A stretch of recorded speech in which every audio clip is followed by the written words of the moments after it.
अगर आप भी चाहते नहीं कोहिनूर म्यूजिक के ऑडियो वीडियो सबसे पहले देखे खतीरा सुने खतीरा तो लाल बटन दबा के चैनल के सब्सक्राइब कर लीजा और साथ ही बेल आइकन के दबावल ना भूल। Recording by Kohinoor music studio Bakhri Bazar. रोजा रोजा मारी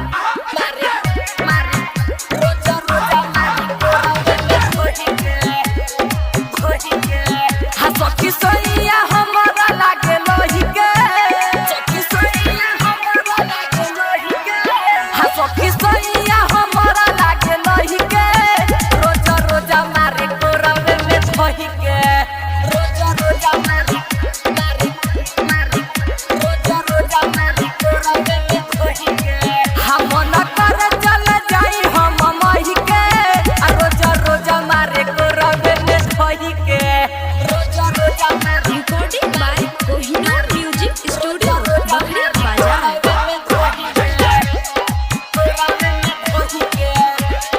देखे जब हमारा के लागे छितराई पोहेला ये रानिया वो करे दटराई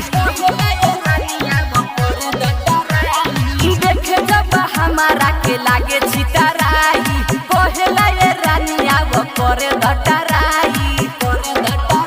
सखी सोइया के पेटावा में होई के